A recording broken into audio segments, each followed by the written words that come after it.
संत कबीर साहब का पद लेंगे अपन।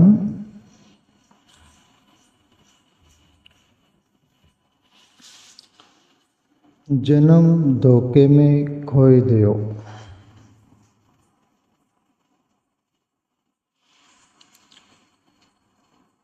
द्वादश बरस बालपन बीते, 20 में जवान भयो, जन्म धोखे में खोए दियो।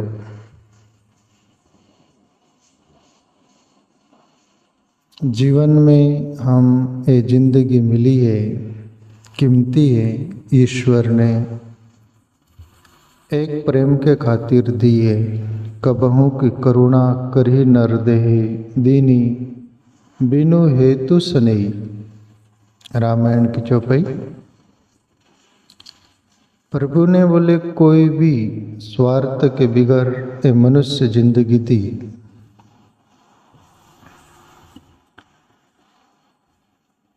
कोई भी स्वार्थ नहीं था, करुणा करके दी, पर इसका मूल्य कोई महापुरुष जान पाते कबीर की तरह। ज्यों की तो दर्दिनी चदरिया झीणी, मूर्ख लोक भेद नहीं जाने, दिन दिन मैली किनी चदरिया झीणी रे झीणी। 9-10 मास बुनन को लागे, दिन दिन मूर्ख मेली किनी। सब पता आता है कबीर का, पर इसकी कदर कबीर साहब को हुई और ईश्वर को स्वच्छ करके चादर लौटा दी। इस मनुष्य शरीर जन्म की कीमत उन्होंने जाना और उसको साफ सुथरा करके दी, पवित्र करके दी। हम क्यों नहीं दे पाते? हम धोखे में क्यों रह जाते? कबीर साहब बोल रहे जन्म धोखे में खोई दयो।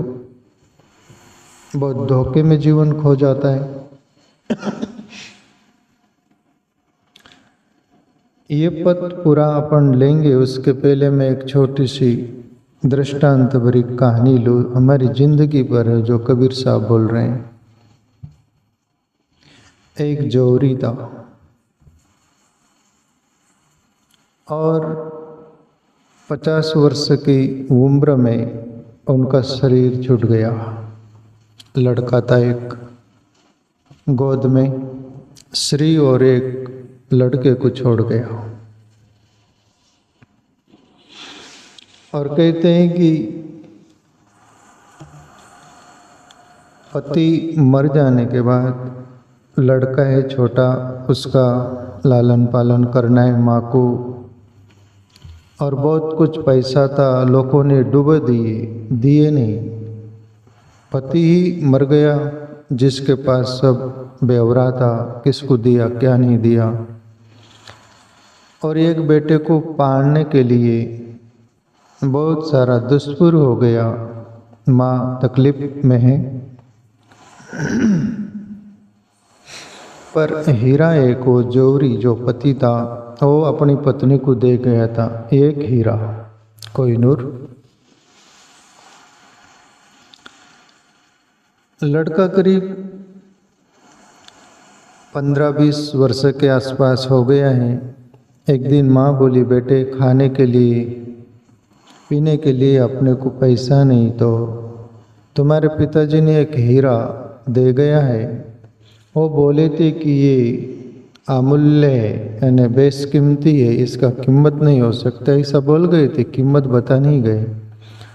पर कम से कम तुम जाओ बाजार शहर और हीरे को ले जाओ, और कम से कम बेचना नहीं है, पर इसकी कीमत तो पूछाओ। और लड़का बोलता है माँ से जी, और लड़का हीरा ले जाता है। सबसे पहले बाजार में बाजीपाला बेचने वाले के पास पहुँचता है लड़का, और बाजीपाला बेचने वाले से लड़का बोलता है इसकी क्या कीमत। वो बाजीपाला बेचने वाला वो बोला कि भाई ही 2 मूले ले जाओ, इसके बदले कुछ बाजीपाला ले जाओ, बस यही मूल्य हो सकता है इसका।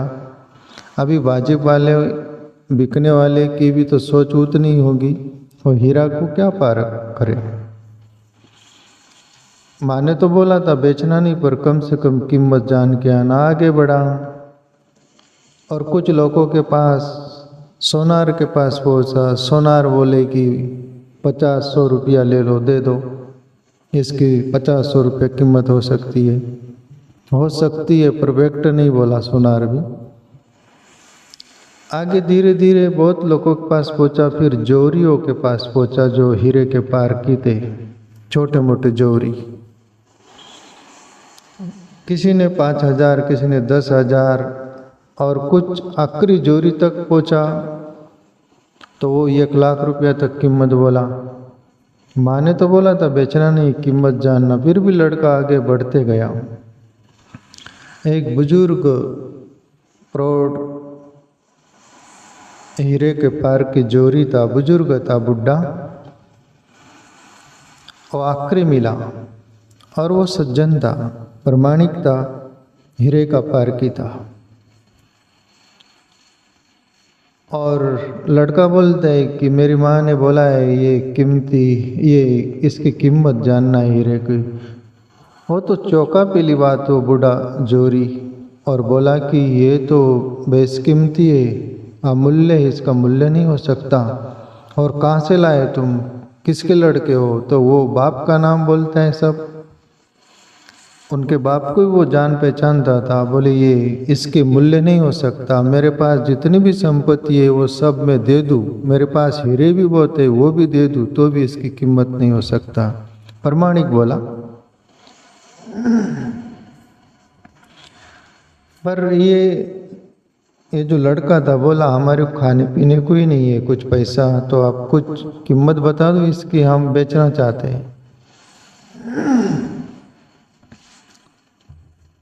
वो जोरी बुढ़ा जो था, बूढ़ा व्यक्ति, वो बोला कि मेरी 3 दुकान है, हीरे की दुकान से लेकर सभी दुकान, उसमें पूरा जो है 3 दुकान।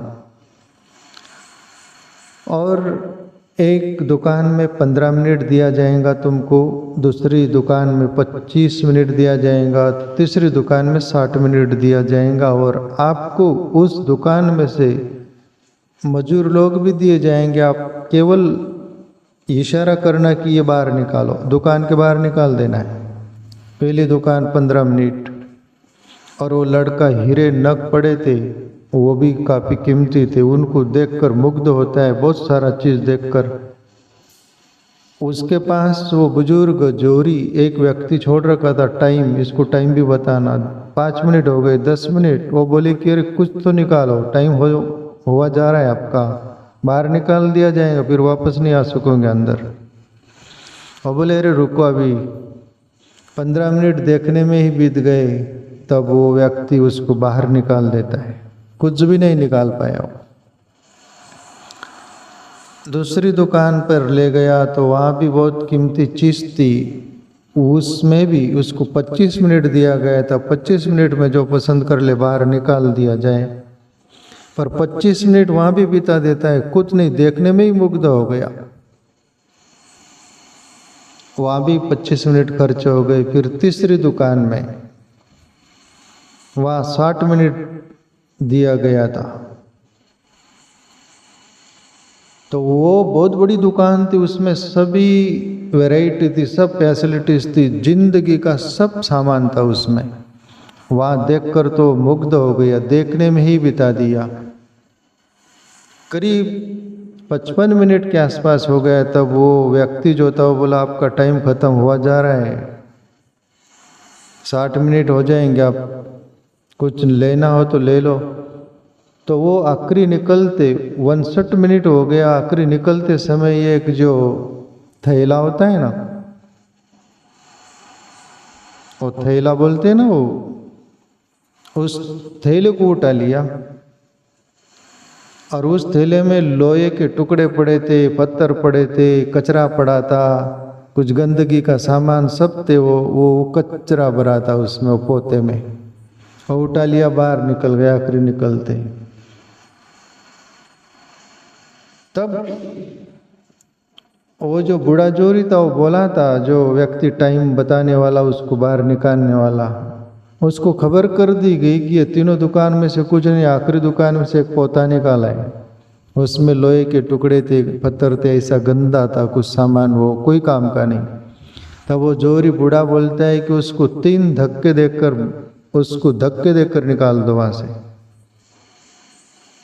और उस लड़के को धक्के देकर निकाल दिया गया। अब ये कहानी यहाँ समाप्त होती है, पर ये अपने जीवन पर कैसे लागू होती है। हीरे जैसा जीवन, धोखे में जीवन खो दिया, कबीर जो बोल रहे हैं। प्यारे मित्रों, 15 वर्ष आपने कुछ खेलने कूदने के, कुछ शरीर बचपना जो होता है उसमें ही खेल कूदने में अपन गवा देते हैं। 15 वर्ष तक कोई पता नहीं चलता। फिर 25 वर्ष की आयुष्य में उम्र होती है, वहाँ शादी की रेस में खड़े हो जाते हैं, शादी हो जाती है। और वो रेस ऐसी है, धुंध में धुंध, अपनी धुंध प्राय धुंध पाप न पुन, ऐसी धुंध पकड़ाती है। वो धुंध में कुछ समझता नहीं, धुंधकारी होकर जिंदगी खो देता है। 25 वर्ष की आयुष्य में जवानी में दीवाना हो जाता है, कुछ हाथ नहीं आता। फिर 60 वर्ष की आयुष्य तक, 25 वर्ष से 60 वर्ष की आयुष्य दी जाती है, तभी भी उसमें भी दुनिया भर का उसको लोभ, लालच, स्वार्थ, ऐसा दुनिया का आकर्षण विकर्षण घेरता है। उसमें पच कर वो मर जाता है जैसे, पर उसमें भी संभल नहीं पाता। वो अंक जो आता है ना, आंकड़ा 1 से लेकर 60 तक, 51 50 जो होता है ना, 50 के ऊपर ये 1 लग जाता है ना, 51। अभी 1 की ओर रुक कर ऋषि मुनियों की जो वो थी, आप घर गृहस्थ में पचकर मत मर, ऐसा ऋषि बोले कि आप जंगल की ओर रुक कर 51, 52, 53, 54 और 59 तक वो सुनता ही नहीं। 59 तक आंकड़ा बोलता है कि आप तो जंगल की ओर संन्यास ले ले, कुछ आत्म उद्धार कर, भजन कर, साधना कर, कुछ न कुछ भजन कर, सुकृत भक्ति कर। पर 59 साल तक नहीं सुनता। फिर आखिरी अंक एक लगता है 60, यानी तू 60 मूर्ख हो गया, अब कहीं संभलने वाला नहीं। 60 में मतलब तभी तक नहीं संभलता वो, और जिंदगी खो देता। तो ये जो 3 दुकानों का पड़ाव इसमें बताया गया, हीरे जैसा जीवन था पर संभला नहीं, धोखे में जीवन खो दिया। 3 बार मौका मिले थे, तीनों बार खो देता है, और हाथ कुछ नहीं आता, ठन ठन गोपाल होकर जाता है। तो उसके लिए कबीर साहब बोल रहे कि जन्म धोखे में खोए दयो। 2-10 बरस बालपन बीते, 20 में जवान भयो। 12 वर्ष तक खेल कूद में गया बोले तेरा, 20 में तू जवान हो गया। आगे कबीर बोले 30 बरस अंत जब जाग्यो, बाड़ो मोहो नयो। और 30 वर्ष के आयुष्य में फिर मोह माया के चक्कर में पड़ जाता है, फिर रघु चक्कर में शुरू हो जाता है उसका जीवन। मोह माया 30 वर्ष के आयुष्य में, फिर उसमें से बाहर निकल नहीं पाता हो। कबीर साहब बोले धन और धाम पुत्र के कारण निस दिन सोच भयो। बस धन कमाना रहता है, धाम यानी मकान बनाना रहता है, पुत्रों का परवरिश करना, पढ़ाना लिखाना, शादी का फिर उनका सोचना, बस धुंध पकड़ा जाती है, उस धुंध में से बाहर नहीं आता हो। कबीर साहब बोल रहे 30 बरस अंत जब जाग्यो, बाड़ो मोह नयो। धन और धाम पुत्र के कारण निस दिन सोच भयो, और बस सोचते रहता है कि अब मेरा क्या होगा, तेरा जो होने वाला वो होगा, पर जो जिंदगी रही है उसको तो बचा, गई सो जाने दो, रही सो बचा। फिर भी मनुष्य वही काम करता है जैसा गन्ना होता है ना, और जो रस निकालते पूरा कितनी बार पीला करते हो देख, उसमें एक बूंद रस नहीं रह जाए तब तक उसको डालता है उसमें, और फोतरे हो गया फिर क्या काम आता है? कुछ जलाने के अलावा क्या, सड़ाने के अलावा क्या, कुछ नहीं रहा। बस यही सोचता है। आगे कबीर बोले, बरस 50 कंबर भई टेढ़ी सोचत खाट लयो।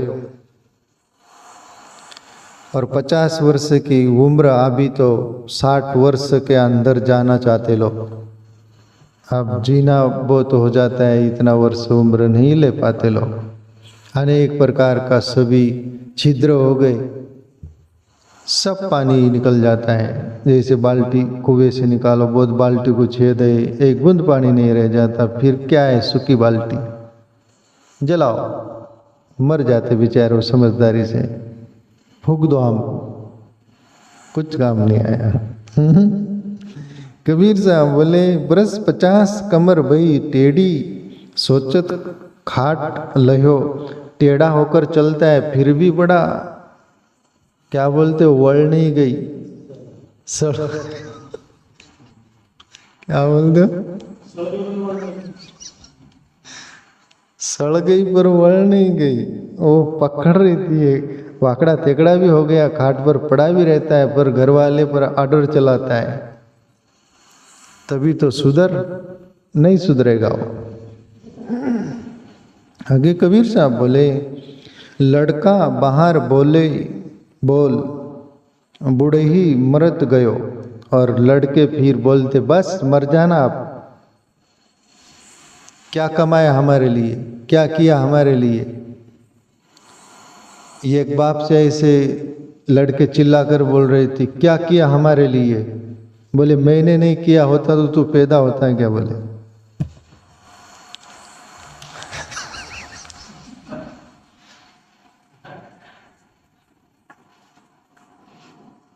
वो बाप बोलता है, बाप से बेटा बोलते हैं, हमारे लिए क्या किया तू। बोले, मैं कुछ नहीं करता तो तू कहां से आता। समझ गए ना आप? कुछ कुछ बातें तुम भी समझ जाया करो। ऐसे लड़के बोलते, कबीर साहब बोल रहे हैं, लड़का बाहर बोलो बोले बुढ़ही मरत गयो। बस उसके कलेजे में छेद गिरते जाता है, फिर भी अभी मार के तो देख, ऐसा चलता है उसका काम। आगे कबीर साहब बोले, बरस 60-70 के भीतर केस सफेद भई। 60-70 के उम्र में सफेद बगुला हो जाता है वो, फिर भी शान मारता है कि वाह, मूछ पिलेगा, कान के बाल हो तो उसको भी टाइट करेंगे, मैं भाग्यवान हूँ। सफेदी छा गई पर फिर भी अक्ल नहीं है, ऐसा कबीर साहब बोल रहे हैं। वात पीत कप घेरे लयो नैन नीर बयो। और वात कप सब गले में अटकने लगता है, आंखों से पानी गिरने लगता है, दिखता नहीं, कान से सुनाई नहीं देता, चले नहीं जाता, बहुत हालत गंभीर हो गई। फिर भी बोलता है कि बस मेरी सुनो, भजन में करूंगा नहीं, सुनाऊंगा तुमको सोने नहीं दूंगा। रात के 3 बजे से जगाता है घर वाले को, पर 3 बजे से उठकर भजन नहीं करता।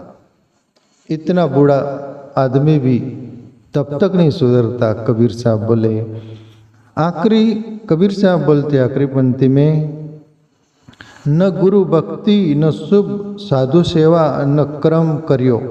कहेत कबीर, सुनो भाई साधो, चोला छूट गयो। हे बंदा, जिंदगी में न गुरु किया, न गुरु की शरण गया, न ईश्वर की भक्ति की, न शुभ कार्य किया, और न साधु की सेवा की, न अच्छे कर्म किया। कहित कबीर, सुनो भाई साधो, चोला छूट गयो और तेरा शरीर आप छूट गया। आप क्या करेगा? वही जग्गी वासुदेवानंद जी को याद करो तो मर गया शरीर वो जिंदा रहता है तब तक बोलता है आने दो, धन आने दो, पद आने दो, भोग आने दो, सब आने दो। मर गया फिर उसको बोलो एक लात मारो, क्या चाहिए? वो बोलता है कुछ नहीं चाहिए। किधर भी लात मारो उसको, बोलो क्या चाहिए, कुछ बोलता नहीं। मर जाए तभी कुछ नहीं बोलता हो, जिंदा रहे तब तक बोलता है मेरे को सब चाहिए, पर ईश्वर नहीं चाहिए। प्यारे मित्रों, ईश्वर हमारा अंतरात्मा होकर हम में रहता है। उसके लिए भजन करो, ध्यान करो, आत्मचिंतन करो। भले अनुभव नहीं होए, कुछ नहीं होए, पर वहाँ डटे रहो, लाइन में खड़े रह जाओ, क्यू में खड़े रहो।